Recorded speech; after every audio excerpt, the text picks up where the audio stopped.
नमस्कार. MPSC जागरणवर आपले सहर्ष स्वागत आहे.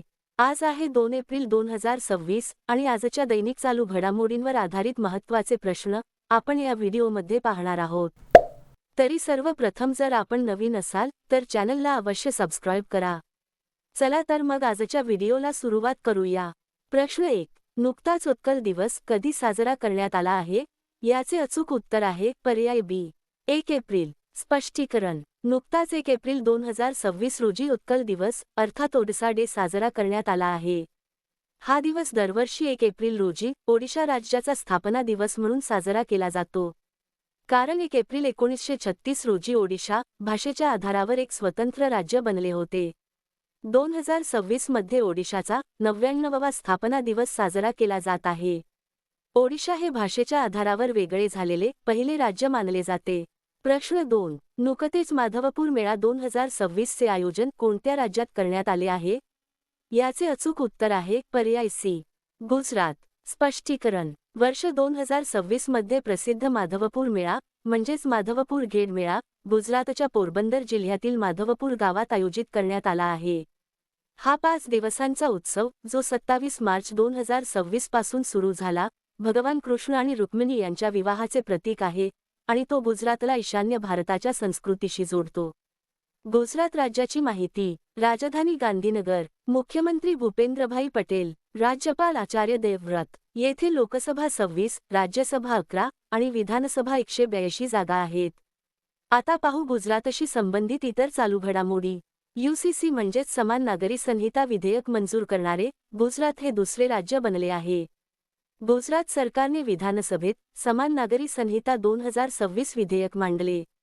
गुजरात सरकारने पशुधन वाचवण्यासाठी FMD लसीकरण मोहीम सुरू केली. गुजरातने आपल्या पहिल्या साऊंडिंग रॉकेटची यशस्वी चाचणी केली.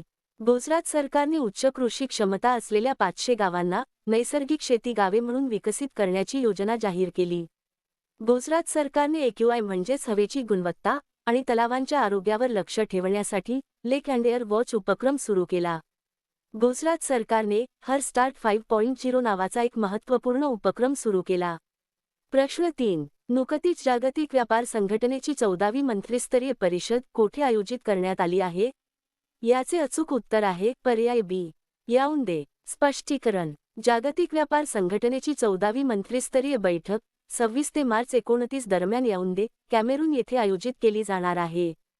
ही बैठक WTOची सर्वोच्च निर्णय घेणारी संस्था आहे आणि ती सामान्यतः दर 2 वर्षातून एकदा आयोजित केली जाते. कॅमेरून देशाची माहिती. राजधानी याऊंडे. चलन मध्य आफ्रिकन फ्रँक. अध्यक्ष पॉल बिया. प्रश्न 4. नुकताच वर्ल्ड आर्चरीद्वारे para arch of the year पुरस्कार कोणाला देण्यात आला आहे? याचे अचूक उत्तर आहे पर्याय सी. शीतल देवी. स्पष्टीकरण. नुकतेच वर्ल्ड आर्चरीद्वारे भारताची 19 वर्षीय पॅरा तिरंदाज शीतल देवी हिला प्रतिष्ठित para arch of the year 2025 पुरस्काराने सन्मानित करण्यात आले आहे. जम्मू काश्मीरची रहिवासी असलेली शीतल, जी हात नसतानाही आपले पाय आणि खांद्यांच्या सहाय्याने तिरंदाजी करते, ही कामगिरी करणारी पहिली हात नसलेली महिला चॅम्पियन बनली आहे. आता पाहू इतर महत्त्वाचे पुरस्कार. दिल्ली आंतरराष्ट्रीय चित्रपट महोत्सव 2026 मध्ये नंदामुरी बालकृष्ण यांना जीवनगौरव पुरस्काराने सन्मानित करण्यात आले. महिला सक्षमीकरणातील योगदानाबद्दल कल्पना सोरेन यांना ब्रिक्सद्वारे महिला सक्षमीकरण ट्रेलब्लेझर पुरस्काराने सन्मानित करण्यात आले. एन चंद्रशेखरन यांना मानद knight commander of the order of the British एम्पायरने सन्मानित करण्यात आले. लिजन ऑफ ऑनर कमांडर रँकने सन्मानित होणारे जावेद अशरफ हे पहिले भारतीय राजदूत बनले आहेत. भारतीय अभिनेत्री ऋतुपर्णा सेनगुप्ता यांना युनायटेड किंगडममध्ये महिला सक्षमीकरण पुरस्काराने सन्मानित करण्यात आले. प्रश्न 5. नुकतेच पद्मभूषण सन्मानित विजयपथ सिंघानिया यांचे निधन झाले आहे, ते कोण होते? याचे अचूक उत्तर आहे पर्याय डी. उद्योगपती. स्पष्टीकरण. विजयपथ सिंघानिया हे रेमंड ग्रुपचे माजी अध्यक्ष आणि एक प्रमुख उद्योगपती होते, ज्यांचे वयाच्या 87व्या वर्षी मुंबईत निधन झाले. कापड उद्योगातील त्यांच्या योगदानाबद्दल भारत सरकारने त्यांना पद्मभूषण पुरस्काराने सन्मानित केले होते. प्रश्न 6. नुकतेच भारतीय नौदलाकडे सोपवण्यात आलेल्या अंतिम सर्वेक्षण जहाजाचे नाव काय आहे? याचे अचूक उत्तर आहे पर्याय डी. संशोधक. स्पष्टीकरण. नुकतेच 30 मार्च 2026 रोजी कोलकाता येथील गार्डन रीच शिपबिल्डर्स अँड इंजिनियर्समध्ये भारतीय नौदलाकडे सोपवण्यात आलेले अंतिम चौथे मोठे सर्वेक्षण जहाज संशोधक हे आहे.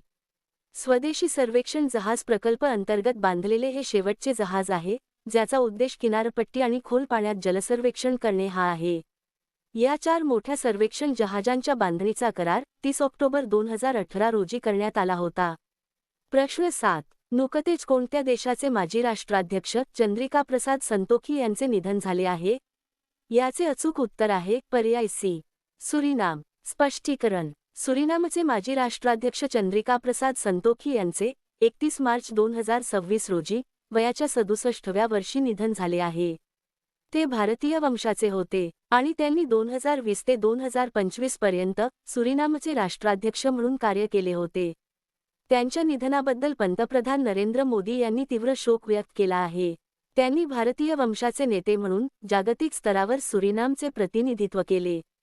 प्रश्न 8. नुकतीच निक्टिव्हेंट्राचं स्काली नावाच्या बेडकाची नवीन प्रजाती कोणत्या राज्यात शोधण्यात आली आहे? याचे अचूक उत्तर आहे पर्याय सी. कर्नाटक. स्पष्टीकरण. नुकतीच कर्नाटक राज्याच्या उत्तर कन्नड जिल्ह्यात असलेल्या काली व्याघ्र प्रकल्पात बेडकाची एक नवीन प्रजाती निक्टिबॅट्राचं स्काली शोधण्यात आली आहे. या नवीन प्रजातीबद्दल मुख्य तथ्ये. नाव. याला काली रात्री बेडूक म्हणजेच काली नाईट फ्रॉग म्हटले जात आहे, ज्याचे नाव जवळच असलेल्या काली नदीवरून ठेवण्यात आले आहे. वैशिष्ट्य. ही एक निशाचर आणि गुप्त प्रजाती आहे, जी 2014 मध्ये शोधल्या गेलेल्या कुंभारा रात्री बेडकाशी साम्य राखते. आवाज. हा लाकूड कापल्यासारखा एक वैशिष्ट्यपूर्ण आवाज काढतो. कर्नाटक राज्याची माहिती. राजधानी बेंगळुरू. मुख्यमंत्री सिद्धरामय्या. राज्यपाल थावरचंद गेहलोत. येथे लोकसभा 28, राज्यसभा 12 आणि विधानसभा 224 जागा आहेत. आता पाहू कर्नाटकशी संबंधित इतर चालू घडामोडी. कर्नाटक सरकारने विद्यार्थ्यांना इंटरनेटच्या व्यसनापासून वाचवण्यासाठी नवीन डिजिटल धोरण सादर केले.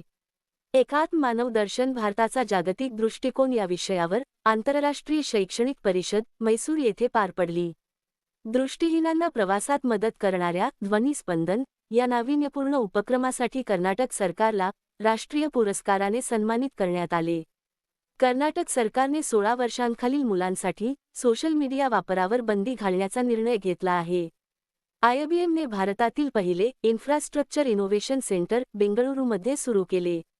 प्रश्न 9. नुकतेच आशियाई बॉक्सिंग चॅम्पियनशिप 2026 चे आयोजन कोणत्या शहरात केले जात आहे? याचे अचूक उत्तर आहे पर्याय बी.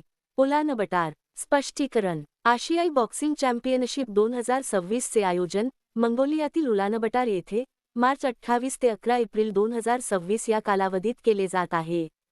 ही स्पर्धा आगामी आशियाई खेळांसाठी पात्रता फेरी म्हणून काम करू शकते. प्रश्न 10. नुकतेच आयपीएलच्या इतिहासात धावांचा पाठलाग करताना 4000 धावा करणारा पहिला खेळाडू कोण बनला आहे? याचे अचूक उत्तर आहे पर्याय ए. विराट कोहली. स्पष्टीकरण. विराट कोहली आयपीएलच्या इतिहासात धावांचा पाठलाग करताना 4000 धावा करणारा पहिला फलंदाज बनला आहे. त्याने हा ऐतिहासिक टप्पा मार्च 2026 मध्ये रॉयल चॅलेंजर्स बेंगळुरूकडून खेळताना सनरायझर्स हैदराबाद विरुद्ध नाबाद 69 धावांच्या खेळी दरम्यान गाठला.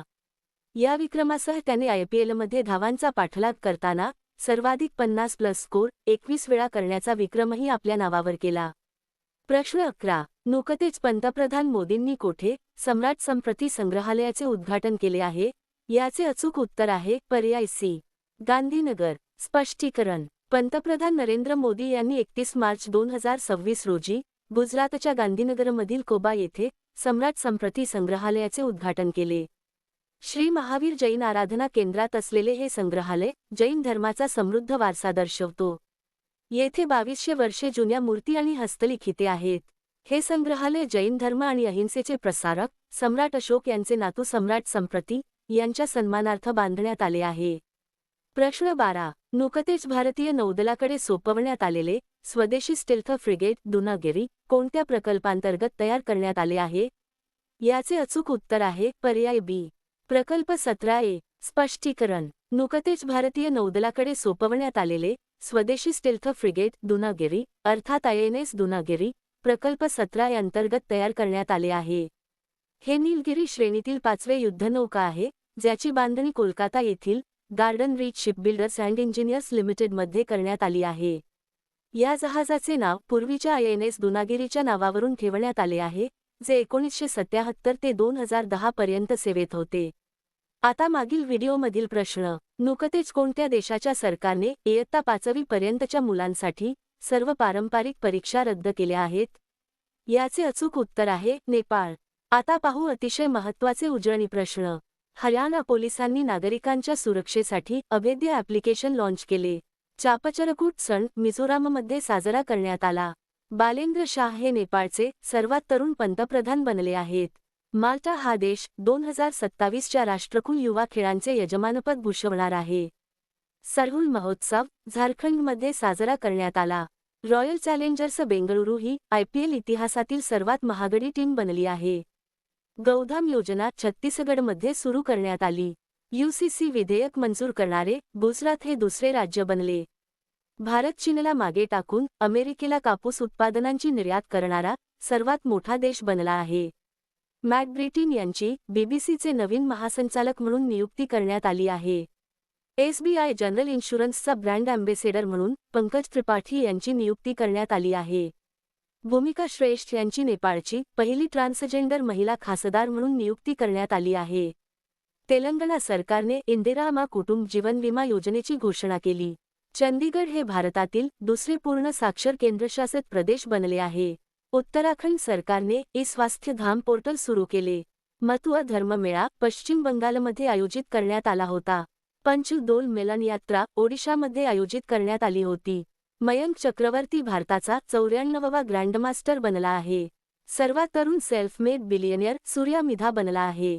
2024-25 मध्ये तामिळनाडू भारताचा सर्वोच्च कापड निर्यातदार ठरला आहे. आता तुमच्यासाठी प्रश्न. नुकतेच कोणत्या देशाने जाणफदा मोहीम सुरू केली आहे? दिलेल्या पर्यायातून याचे अचूक उत्तर कमेंट बॉक्समध्ये नक्की द्या. उद्या पुन्हा भेटू पुढील भागात. धन्यवाद.